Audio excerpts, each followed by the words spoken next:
ESIC members अब किसी भी हॉस्पिटल में इलाज करा सकते हैं बिना ईएसआईसी परमिशन के। ध्यान से समझें, क्या रियल में ऐसा हो सकता है? क्या रियल में आपको बिना ईएसआईसी ऑफिस जाए किसी भी प्राइवेट हॉस्पिटल से आप इलाज करवा सकते हैं? क्या आपको वहां अब नहीं जाना पड़ेगा? ईएसआईसी के ऑफिस में जाकर चक्कर नहीं लगाने पड़ेंगे कि सर हमें वहां पर रेफर कर दो, हमारा हॉस्पिटल दूर है घर के। क्या मुमकिन है? इन्हीं सारी चीजों पे आज समझेंगे हम, क्या ऐसा हो सकता है या नहीं। तो चलिए समझते हैं आज के टॉपिक को। मैं विजय मौर्य, टीम सपोवेज एचआर, स्वागत करता हूं आपका नॉलेज डे सपोवेज एचआर। इंतजार खत्म हुआ। अभी कौन सा इंतजार था जो खत्म हुआ? That we need to understand. देखिए, जितने भी एम्प्लॉइज ईएसआईसी में कवर्ड हैं उन सभी को पता है कि अगर उनको अपना ट्रीटमेंट करवाना होता है तो उन सभी को ईएसआईसी ऑफिस जाना पड़ता है या डिस्पेंसरी जाना पड़ता है। आपको पहले आपको वहां पर जाना पड़ेगा, उसके बाद ही आपका इलाज होता है। बट अभी गवर्नमेंट ने एक नोटिफिकेशन दिया है, मैं आपको दिखा भी देता हूं। 17 फेब को ये नोटिफिकेशन आया है 2021, बिल्कुल लेटेस्ट नोटिफिकेशन है। इस नोटिफिकेशन में गवर्नमेंट ने क्या क्या चीजें बताई हैं उन सभी चीजों को आज हम समझेंगे और एक एक करके डिस्कस करेंगे। देखिए, सबसे पहले मैं उन सभी ईएसआईसी मेंबर्स को मुबारकबाद देता हूं और गवर्नमेंट को थैंक्स बोलता हूं कि आप लोगों ने इनके लिए, जितने भी लोग ईएसआईसी में मेंबर्स कवर होते हैं, बहुत सारे बेनिफिट्स अब मतलब बहुत बड़ा बेनिफिट दिया है कि डायरेक्टली अब वो प्राइवेट हॉस्पिटल में इलाज करा सकते हैं। हमारे पास बहुत सारी कॉल्स आती हैं कि हमने प्राइवेट में ट्रीटमेंट कराया है, क्या हम क्लेम ले सकते हैं या नहीं ले सकते। इन्हीं चीजों पे आज चलो बात करते हैं कि गवर्नमेंट का जो लेटेस्ट अपडेट आया है इससे क्या बेनिफिट मिलने वाला है। तो सबसे पहले देखिए, चलते हैं और समझते हैं। और अगर आपको कोई डाउट या कोई क्वेश्चन आएगा तो आप प्लीज हमारी टीम से डिस्कस कर सकते हैं। मैं उनका कॉन्टैक्ट नंबर आपको दे दूंगा, इवन अपनी सपोर्ट आईडी भी आपको दूंगा, ठीक है। इवन ये भी समझेंगे कि इसका प्रोसेस क्या है पूरा, कैसे आप इस बेनिफिट को ले सकते हैं। एग्जाम्पल लेते हैं कि अगर आप किसी एक ऐसे एरिया में रहते हैं जहां पर 10 किलोमीटर तक कोई भी ईएसआईसी हॉस्पिटल नहीं है, बट वहां पर जो भी प्राइवेट हॉस्पिटल्स हैं वो ईएसआईसी इम्पैनलमेंट में आते हैं। ईएसआईसी इम्पैनलमेंट मतलब होता है आपका इम्पैनल, कि ईएसआईसी वाले जितने भी एम्प्लॉइज हैं वो प्राइवेट हॉस्पिटल में ट्रीटमेंट करा सकते हैं जो भी प्राइवेट हॉस्पिटल पैनल के अंदर आते हैं, ठीक है। सो अब बहुत सारे डाउट्स होंगे कि 10 किलोमीटर के अंदर हमारा कोई भी ईएसआईसी ऑफिस नहीं है, अब सडनली किसी को मैटरनिटी के लिए जाना है या कोई इमरजेंसी आ जाती है और 10 किलोमीटर दूर है ईएसआईसी डिस्पेंसरी या ऑफिस, तो आपको क्या करना है, कहां जाना है।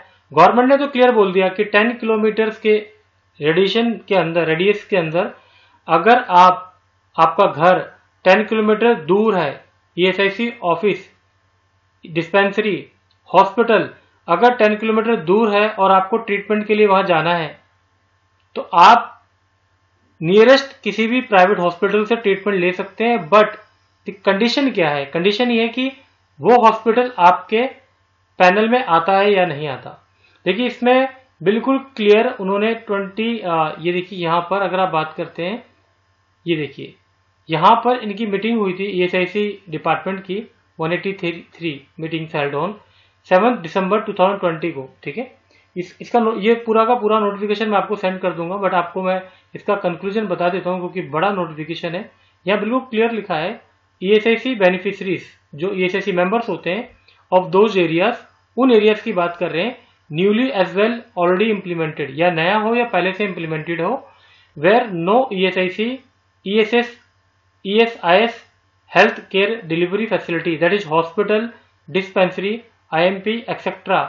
exists within the radius of 10 kilometers IP residence shall be eligible। यानी कि 10 किलोमीटर के अंदर अगर आपका कोई प्राइवेट हॉस्पिटल है जो ईएसआईसी पैनल के अंदर आता है तो आप वहां पर ट्रीटमेंट ले सकते हैं। बट क्वेश्चन ये है कि ट्रीटमेंट लेंगे कैसे। ये देखिए पूरी थ्योरी है, तो मैं आपको कंक्लूजन बता रहा हूं कि आपको लेना क्या होगा, इसका प्रोसेस क्या है।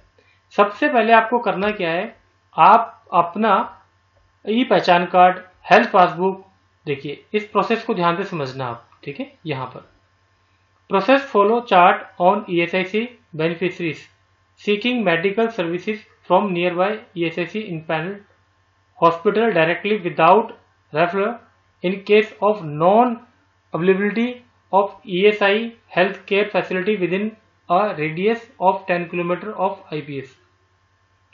अब आप अगर ऐसी जगह रहते हैं जहां पर आपके यहाँ ESIC नहीं है, तो सबसे पहला स्टेप आपको हॉस्पिटल में जाना है जो हॉस्पिटल आपके नियरेस्ट हो, बट कंडीशन वो ESIC पैनल में आता हो। बट पता कैसे चलेगा?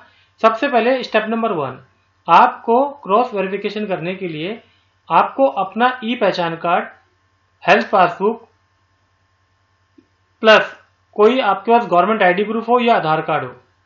अगेन आई एम रिपीटिंग, ई पहचान कार्ड या ESIC कार्ड, जो आपको ई पहचान कार्ड आप अपने HR से ले सकते हैं। ESIC कार्ड आपको मिल जाता है जब आप परमानेंट कार्ड बनवाते हैं अपना ऑफिस में जाकर ESIC, और हेल्थ पासबुक जो न्यूली अभी 2 साल पहले लॉन्च हुई है, ठीक है। ये साथ में आधार कार्ड, इनमें से एक चीज होना चाहिए, ESIC, ई पहचान कार्ड या हेल्थ पासबुक। अगर किसी के पास नहीं है तो अपने HR से मांग लीजिए, आपको वो ई पहचान कार्ड इमीडिएट इशू कर देंगे, ठीक है।